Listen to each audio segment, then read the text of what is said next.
All right, what book are we in? All right, chapter 5. Numbers chapter 5. All right, let me get there. I should have had this one marked. Yeah, the Bible would have been the correct answer as well, yes. But we asked for book and chapter. Numbers chapter 5. All right. All right, so we're going to do a quick little overview here.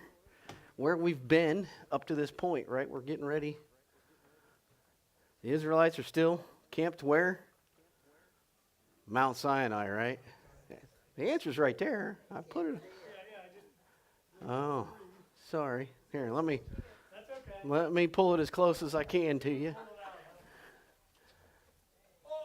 Look at that. I increased the font by 6. All right, there you go. All right. So they're camped around the base of Mount Sinai still. We know that the book of Numbers covers roughly, 40 years? Right? Now they're wandering in the wilderness. Started around approximately what date? Does anybody recall? 1490, 1490, 1498, somewhere in there, BC. Yeah. 89, yeah, somewhere in there. All right. Yep, she's got the cheat sheet probably. Yep. Yeah. All right, so we've been counting for a while, right? We went through some censuses. They counted everybody. They did all that stuff. The good news is, I think we're done for a little bit. Right? We've hit the numbers for a little while. We'll get back to them, but we're done because God needs to set up his tribe here, or the tribe's ready to move. Right? They don't know it yet, but they're going to be moving. Right? So that's what's going on. So chapter 1 was about the fighting men, if you remember, right? Counting the census for the fighting men. Chapter 2 was all about management, right? How to lay out the management of the structure. Chapter 3 was about the Levites' eligibility, right? And chapter 4 was about the viability, where they had to be 30-year-old males, 30 to 50-year-old males to serve in the tabernacle, tear it down, carry it, all that good stuff, right? So that's what those chapters were about. So what's this chapter about? It's about separation. They're going to be separating some things. All right? So we're going to dive right in. Anybody out there want to read 1 through 4? Okay. Sure, Tom. Tom's got them. Oh, sorry. You're good. The Lord said to Moses, "Command the Israelites to send away from the camp anyone who has an infectious skin disease or a discharge of any kind, or who is ceremonial unclean because of a dead body. Send away male and female alike. Send them outside the camp, so they will not defile their camp, where I dwell among them." The Israelites did this. They sent them outside the camp. They did just as the Lord had instructed Moses. All right. So the first 4 verses, God speaks to who again? Right, directly to Moses, right? So we've talked about that in the past. He seems to be a theme in this book, right? So God speaks to Moses, tells him to relocate all the people that have leprosy or a discharge outside the camp, right? So again, God speaks to Moses. He commands them, gives them a commandment. And that commandment is to put out anybody, male or female, that has leprosy or some sort of disease where it was defiled by a corpse, right? And why was that? Anybody catch why? They're unclean. They were ceremonially unclean. That was part of it. And God's holy. You caught it. This is done so that he can dwell with them, right? And his camp's got to be holy. He's going to be in the midst. Remember, we put that ark right in the middle of the camp, right? That's right where it is. All right. So we may look at this and think this is a little harsh, right? We're going to kick these people out of the camp, but I'm going to challenge you a little bit that this is a loving God. He's doing something loving for them. And I think if we look a little deeper, you guys will agree with this. Oh, I forgot. Yeah, they did as they were commanded, right? So we'll take a look in here. So as we look through that, you got to recall that leprosy is a very contagious disease, especially in Moses' time. There was no antibiotics or anything to kill these things, right? So it's very contagious. It could have wiped out their whole tribe, right? It could have infected and killed the whole population. So the most loving thing he could do was isolate those that had this problem just outside of camp. So they could still see what's going on, still be as close as they could be, but outside so they couldn't hurt anybody, right? So that's where I think God does this out of love, right? He does this to keep that group healthy, right? There is also a way for the other unclean to become ritually clean again. But it Correct. would take 7 days, so they might be going. We're going to talk a little bit about that a little bit later, but yes, yeah, we're going to talk a little bit about that because we do get into it. Actually, just down here. In Norway, we went to an old church that was like 1,000 years old, and that's where they had it set up. They had a little window at the back, and that's where all the lepers had to come see the service. We're going to find out the Jews do this too. Yes. Right? So, it's very important to keep that community healthy, but while they're going to be moving and doing a lot of work, right? So the word leper, anybody know what it means? Especially in the Bible context? It's a very broad term for an infectious skin disease, right? This condition is talked about 20 times in the King James Bible. So that's pretty interesting. And the Hebrew word for this is tartat. I assume I said that right. But it's a general word for skin disease. So this could be anything from an allergy like poison ivy. I don't know if they have poison ivy in the wilderness or not, but it could be like poison ivy, could be cirrhosis, could be eczema, or full-blown leprosy. So we'll dig into full-blown leprosy a little bit. The extreme known condition in those days of Moses was a bacteria called Mycobacterium leprae, or leprosy. The disease would take a person's life very, very, very slowly. It would take a very long time. And the condition is very gruesome disease. Oh, getting ahead of myself. All right, so we're going to talk about what this disease does. Does anybody know how it progresses? It does eat your skin. Rotting disease, in a sense, you rot away. Correct. So it lasts. Do you know how long it lasts? Well, that's a good answer. Until you die, yes. It ends your life. Yeah, it ends your life. In some cases, takes years. It usually 9 to 30 years before taking the host's life. Yes. William Barkey said this disease was a progression where you died inch by inch. So nodules would form and ulcers would form on the skin. They would have foul disodor, discharge out of the skin. They would lose their voice from these nodules or discharges and things. Their hair would fall out. Their limbs could deteriorate and fall off. They would lose their sensation. It's needless to say, a slow, agonizing death, right? And at the same time, it's very, very, very contagious. Hence why they put them outside the camp. Now, if you recall from Leviticus chapter 13, the priest would act like a physician, right? He would decide whether you needed to be put in or out of the camp or allowed, because of the disease. And there was a process for this. All right? Yeah. Uh-oh, my pages are sticking. So they would go to the priest, right? They would get checked, some skin disease, some issue on their skin. The priest would quarantine them for 7 days. So they would note the issue, put them someplace quarantined for 7 days, then they would reevaluate them, right? Take notes, re-quarantine them again for 7 days, for a total of 14 days. Then they would inspect them one more time. When that inspection comes back, if it's all gone, they're pronounced clean.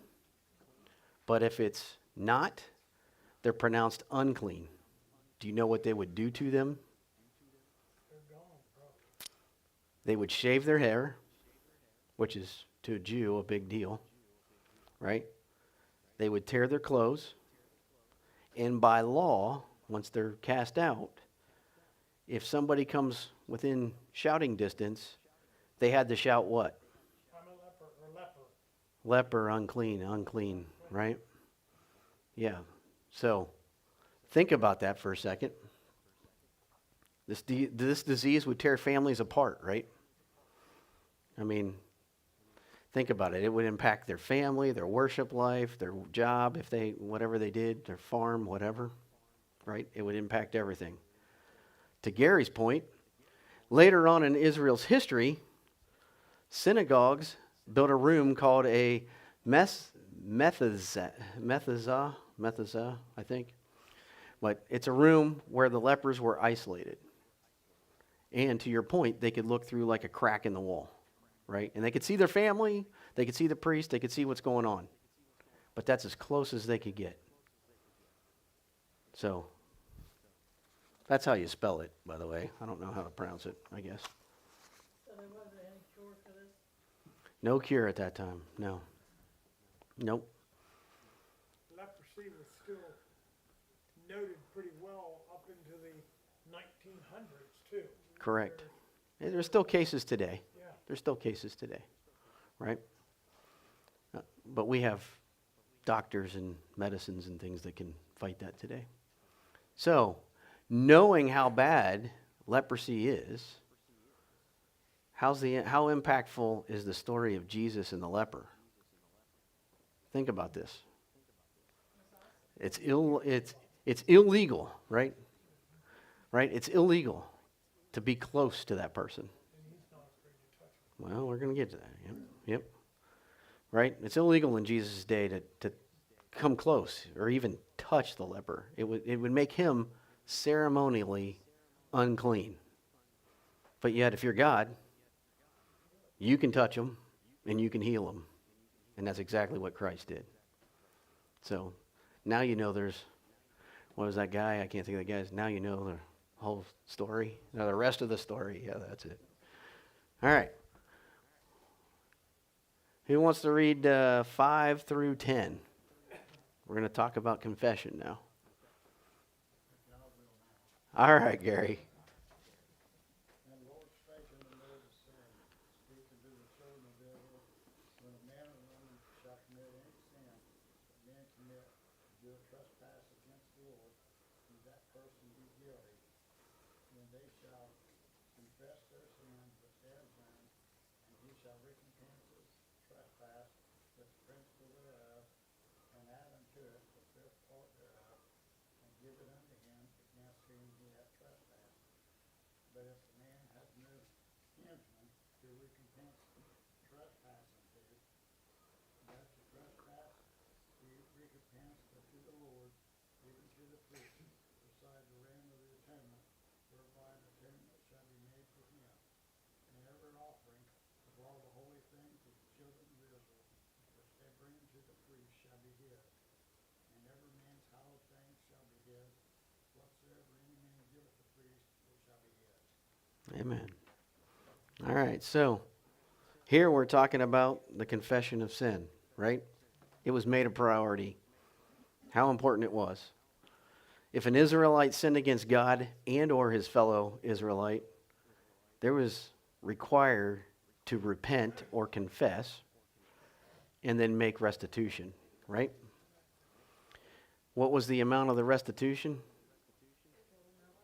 The whole restitution plus a fifth. Yeah, 120%, correct? Yep. So, just what you said, the full restitution was the total amount plus 1/5. Yep. So, if anyone stole anything or devalued anything from anybody and they were caught, they would have to give back everything they stole plus 20%. Would that not be an awesome rule today? Because it's not like today, right? We've had our car stolen, so we can relate to this one. But if your car's stolen, destroyed, and then the police come back and say, "Hey, we recovered it. By the way, it's all beat up over here, but here you go. Oh, and you've got to go get it out of impound. Oh, and you got to pay for the tow to get it to impound.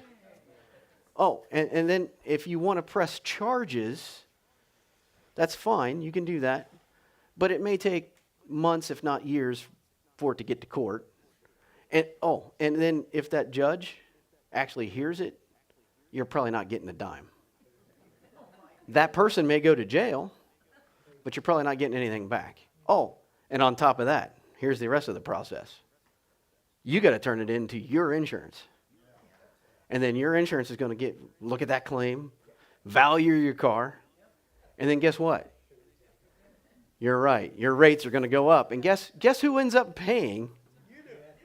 You do. Exactly. So I stress that again. Wouldn't that be a good system, right? So in those days, if a criminal had to pay back it full plus 20%, or did you notice they had to work off their debt? If they didn't have the ability, they had to work it off. Man, I think that would be a lot easier. Oh, I'm behind myself. Oh, yep, and here we go.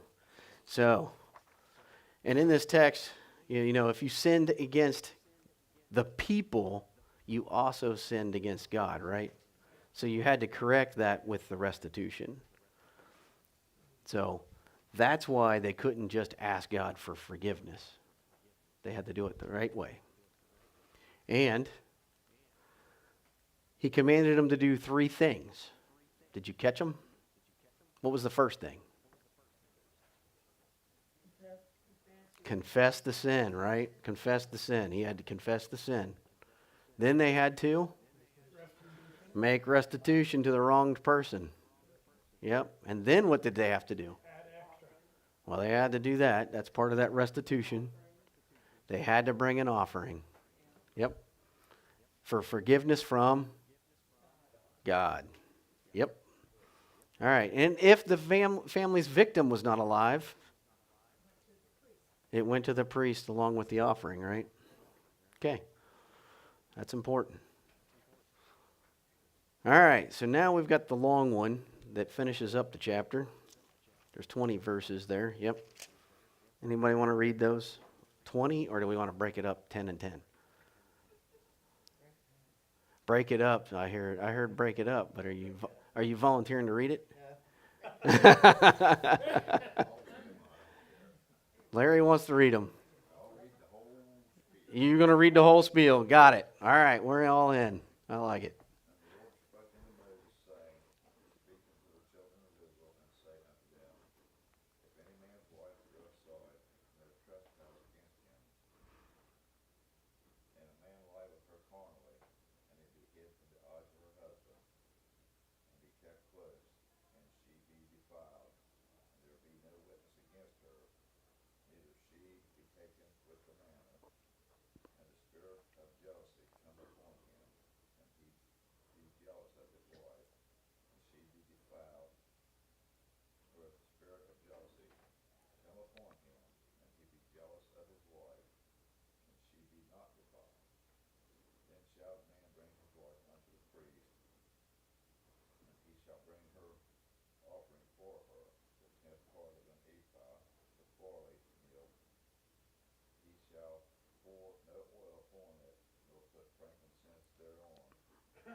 take holy water in an earthen vessel, and of the dust that is in the floor of the tabernacle, the priest shall take and put it into the water.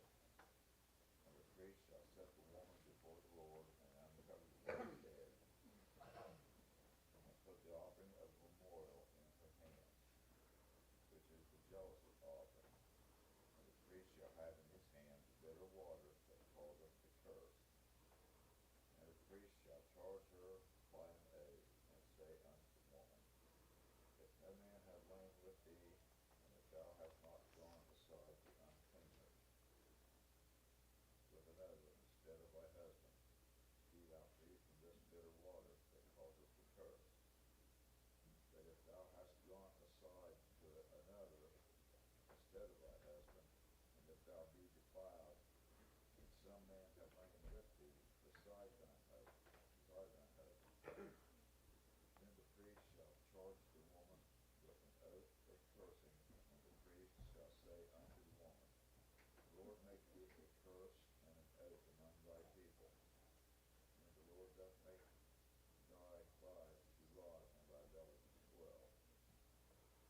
And this water that causeth the curse shall go into thy bowels to make thy belly to swell and thy thigh to rot. And the woman shall say, Amen, Amen. And the priest shall write these curses in a book, and he shall blot them out with the bitter water.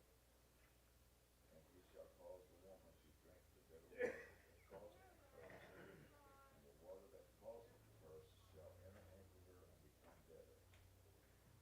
Then the priest shall take the jealousy offering out of the woman's hand, and shall weigh the offering before the Lord, and offer it upon the altar. And the priest shall take an handful of the offering, even the memorial thereof, and burn it upon the altar, and afterward shall cause the woman to drink the water.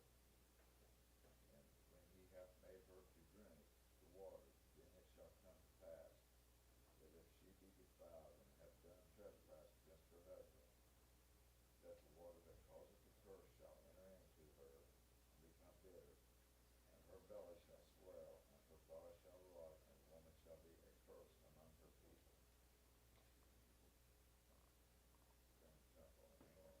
Mm-hmm. You're all right. That's what I get for using this thing. Now I forget what it was. 28. 28. No, and if the woman be not defiled, but be clean, then she shall be free, and shall conceive seed. This is the law of jealousies, when the wife goeth aside to another instead of her husband, and is defiled. Or when the spirit of jealousy cometh upon him, and he be jealous over his wife, and shall set the woman before the Lord, and the priest shall execute upon her all this law. Then shall the man be guiltless from iniquity, this woman shall bear her iniquity. Wow. So that was a little weird there, wasn't it? Just a little different. Anyways, we get a test for adultery, right? That's what this is basically going to end up being. Hang on, we're going to get to that. I'm going to bring that up. You just put a pin in that because it's not in chapter 5. It's just not. I'm sorry. Right? There's the question was, where's the man's test? We're going to get there. Right? But there's a test for adultery for the wife, right? So the man has to bring he gets the jealousy, so then he brings his wife to the priest, right? Thinks his wife's unfaithful, he brings his wife to the priest. I don't know. I'm just reading the text. I don't know. Right? It is. It's going to get good here. Even though there's no evidence, right? I get it, but he has some concern. But there's a blessing if she's not, right? So watch, right? He brings her to the priest, right? He brings her to the priest. The priest is going to do a test. He's going to perform some test. He's going to determine if she was faithful or not, right? And he's got to bring the offering of flour with him as well, right? So the process. Yep. I thought it was interesting that he took a pinch of dust, Oh, we're because he took it from the tabernacle floor. and because the Lord is on that floor too. Yep. He's in the tabernacle, so wherever he got anything, it's covered by the Well, Lord. we're going to talk. Here we go. You're getting ahead. I like it. So here's the steps for the test, right? We take holy water, blessed, right? In an earthenware vessel, so it had to be special, right? We mix the dust off the tabernacle floor. To your point, God's standing on that floor too, right? So he's in the midst of this, right? Did you catch this part? The ink from the curses have to be blotted out. It has to be pushed into the bitter water. Did you catch that? So the priest is going to write all these curses down. The ink dries. He's going to scrape that off into the water as well, right? Oop. Then I didn't put up there, but he takes the offering and does the offering sacrifice stuff, and then he gives the woman the drink, right? And her reaction would reveal whether she's guilty or not. We all up to speed? All right. Well, supposedly, yeah. God told Moses these instructions. Yes, this is not humans coming up. But yeah, they didn't just make this up. Yes, it will work. If she's innocent, the water has no negative effects on her, right? She's fine. Did you catch the blessing? She could have, yep, she could conceive, right? She's blessed with conception. But if she's guilty, what happens? God will cause her womb to swell, give her bitter pain, very good. Yep. And it'll cause her thigh to rot. So, just hang on. I'm going to get to the men part. Man, you guys are all, man, there's too many women in here is what the problem is.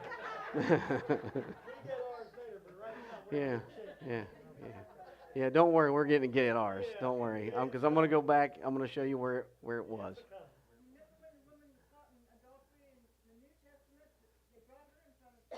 Mm-hmm. Okay, we're going to talk about it. Just give me a minute. Let me get there. So, good. She has the option not to drink it. If she knows she's guilty. I don't think she has the option not to drink this. No, that culture wouldn't let that happen. She didn't have the option. Yes, she has to drink it. All right, so back on track for a second. I did a little research on this would rot. The thigh would rot because, me being me. So I did find that the historian Josephus believed it was dropsy. Right, wrong, or indifferent. There's nothing in the Bible. This is all conjecture. Other historians and scholars believe it might have been a miscarriage. I just know it's not good. Right? That's where I landed on it. So, and at the end of all this, after everything was done, the man would be free from iniquity, and she would bear her guilt or innocence, right? So, that's kind of how that ends up. Now, that's a good lie detector, right? I mean, we have to admit that's probably a pretty good lie detector. If the woman did anything wrong or didn't do anything wrong, this is the way they would find out in that time. Now, but you could imagine, as we've already kind of talked about, the psychological effects of what that would be going on, because they know this process. Everybody was given these instructions, right? They knew what was going to happen. So this would probably either reinforce her with her husband, or the guilt would probably drive her and have to bear with that for the rest of her life would probably be very, very, very painful, right? And we all know how bad guilt is. Because we all want, resolution, right? So this lie detector, if you will, was the resolution in that day for Moses in the wilderness. Now, one thing to note before you guys go getting all crazy on me, all right? Yeah, you guys might already have. There is no reference of this occurring after the wandering. So many scholars believe that this was just a transitional law given during the wandering. So meaning when they're in Israel, this law doesn't exist. It's not written down anywhere. It's only during this 40-year period. So that's what they did during the wandering. Now, just in case you're thinking this is one-sided, see, I have this in my notes. What if the woman thought that her husband was cheating on him or on her? And he can't have a baby. Well, yeah, right? So you're thinking it's one-sided. Does anybody recall Leviticus 20:10? Don't worry, I'm going to put it up there for you. The man who commits adultery with another man's wife or commits adultery with his neighbor's wife, the adulterer and the adulteress shall surely be put to death. Only by stoning. They will be stoned. Yeah, they will be stoned. This is capital punishment at the end. So yes.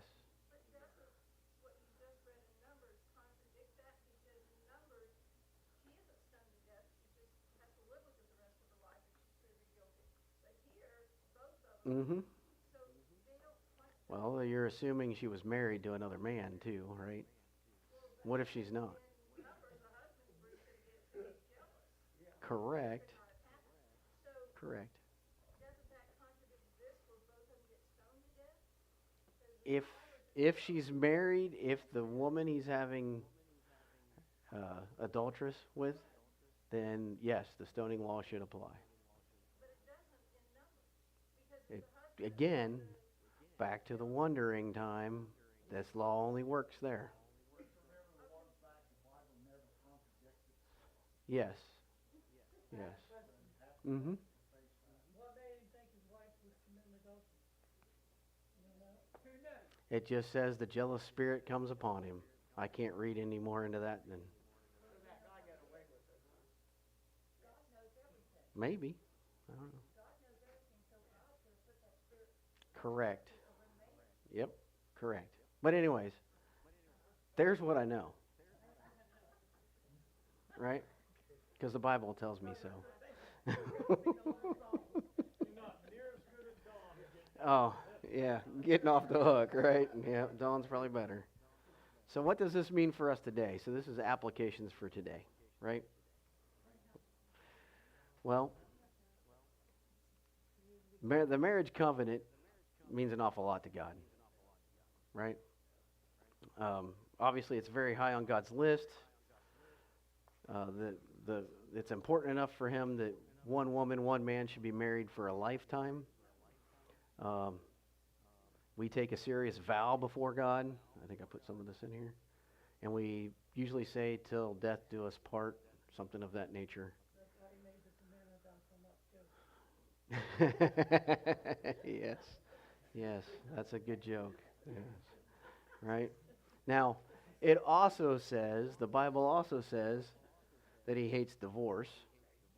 Now, don't make it sound like not the people involved, but the actual act of it itself, because what does it do? What's the family? It breaks up the family for generations. So that's why he's not in favor of Yeah, but you really probably a bunch of other reasons too, right? take sides. Yep, because sides and things and, yep, but Moses, I think it was Moses. Anyway, somebody gave some laws around divorce. when you get married, it's like you join each other as one, so if you divorce, you're trying to split yourself up. Yeah, cut yourself in half, didn't you? But speaking of being brides or married, we're the bride of Christ, right? So how important is our marriage to him? Very important, right? So we, the church, are married to Christ, as we all know, right? He's always loved us, and that's exactly why he went to the cross, right? He loved us so much that he went to the cross. And think about this. Our faithfulness with Christ, we can be tempted, right? We can be tempted. But if our faith is tempted, do you not think that our bellies would swell and our thighs would rot based on this test? But thanks to the new covenant, right? Right? Because the new covenant, thanks God for the new covenant, because it bears all that guilt. We're all not good, but that should give us good reason to celebrate, right?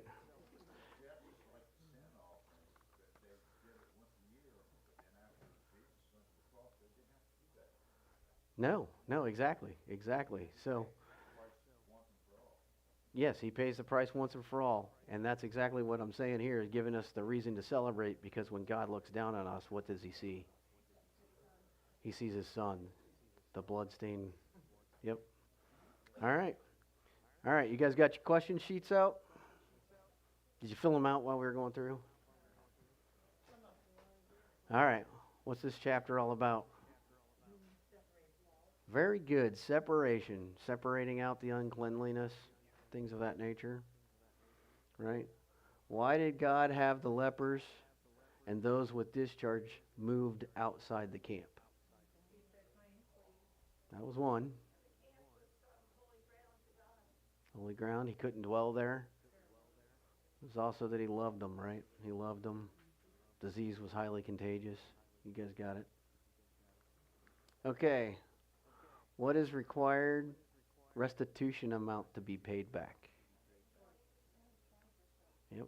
Full amount plus 1/5 or 120%. All right. What are the three things that were required for you to do if you sinned against your fellow man? Confess. Restitution.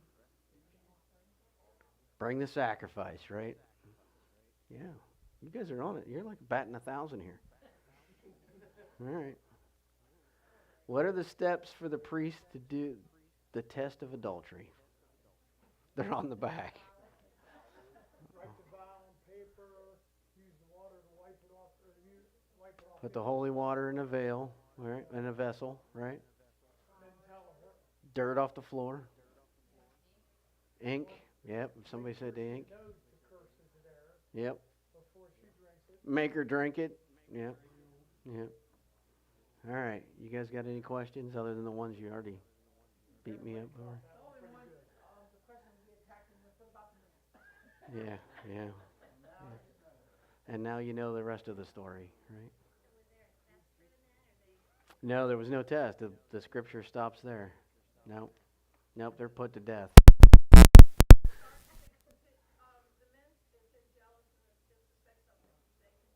hmm You have to go read that all back there, but yes, there's a way that they bring it around. We can always ask Don his opinion. Yep. He's not listening to us. All right. Yeah, we can bring it up next week and ask Don.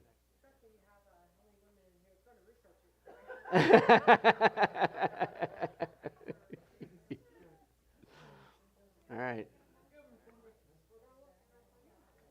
All right, who wants to close? What?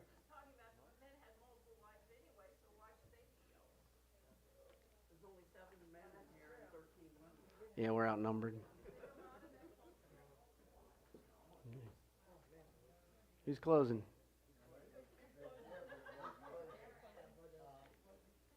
Peggy, you want to close?